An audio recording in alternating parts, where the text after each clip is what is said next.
Thank you, Pia, and thank you all for staying with us throughout the day.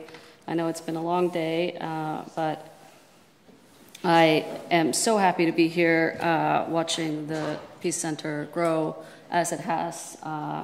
We were looking at, on Facebook at our memories from 3 years ago when we had the first event, and it's amazing to think how far we've come.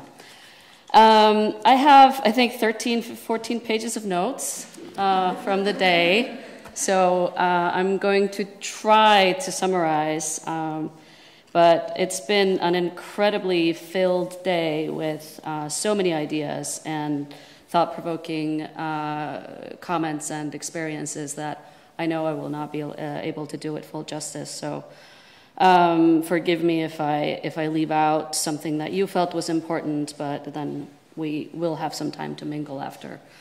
I think we started off at an interesting note this morning with our president. Well, actually, we started out with a protest, which is always good. And it's important that we hear the voices of the people who are pointing out injustices in our society. But our president started us off with a reflection on Iceland's past, and Aiko mentioned that Iceland was known not only for being a gender equal place, but as a very peaceful place. And if you go back 700 years, it certainly wasn't. It was an extremely violent place, and there were tribal wars that dominated the daily lives of people who lived here. And he framed it very clearly. It was men killing each other.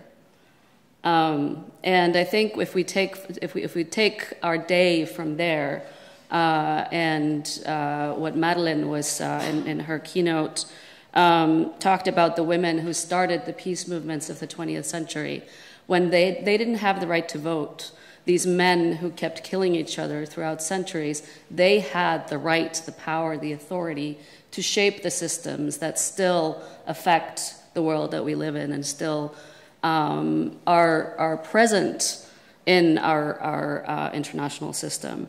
The women did not have the rights that the men had, but they gathered, they joined their power and protested, and we came back to this idea of protest a couple of times. And they protested war. They strove for peace. But this system that has been created is the system that continues to allow horrors to occur and to take place. And it has shaped the idea of security that has become dominant.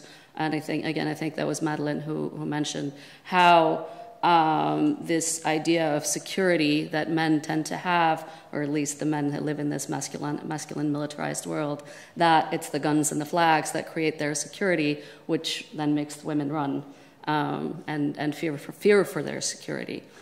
And this is the system that we want to address. What we've been hearing from the people who shared their experiences, whether it's T's story of her childhood in America, in a developed, rich, affluent world, or Harriet's story from Uganda of surviving war.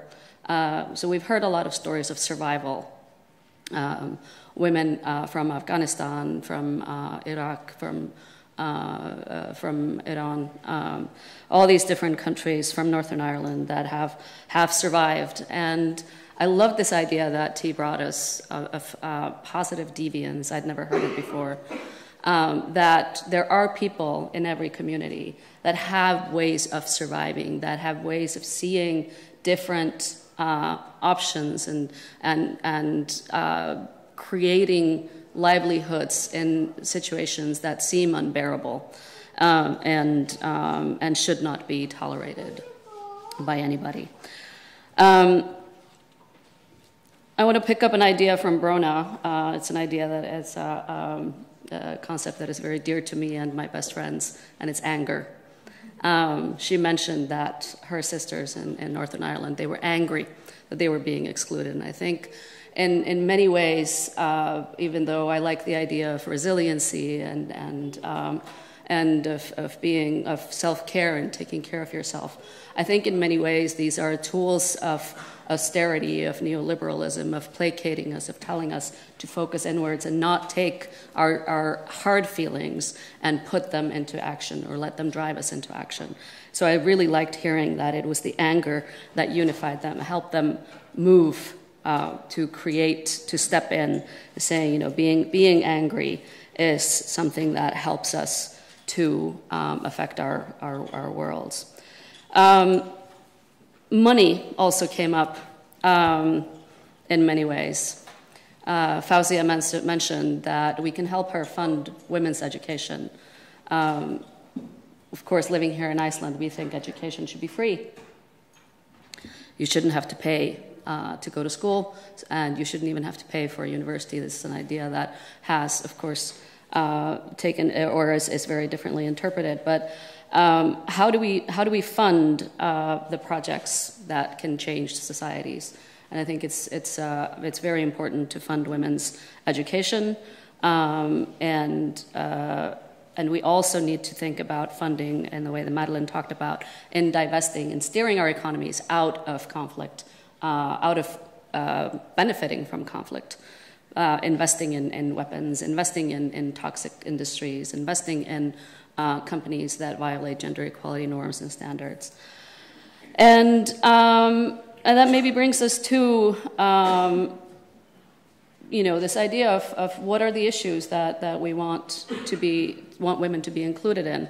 And women's issues are siloed. I think it was Miriam who said that. But we also heard this idea that silos are filled with people. So can we get to the people in the silos and ensure that they talk to women about everything, and not just when, you know, the men have talked about the important stuff, that they bring in the women to talk about the women's stuff, the women's issues. And we heard about how things were in Northern Ireland in the peace agreements, negotiations, that words such as communities, healing, integration, victims, these words were not included in the talks until the women came to the table. If these are not important to everybody, I don't know what would be.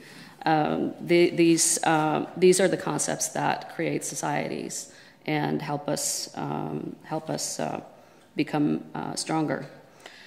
Inclusion and equality are hard. They are not easy to achieve. We heard about how the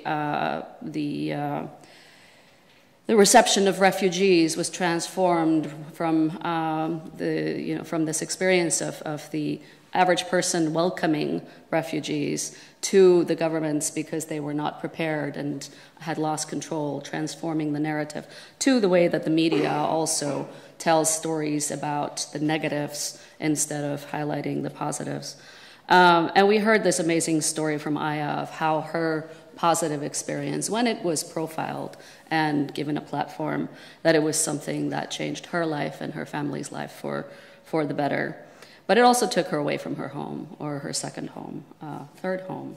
I'm losing track. You've moved so many times. And so much of what we've heard is the story of the everyday.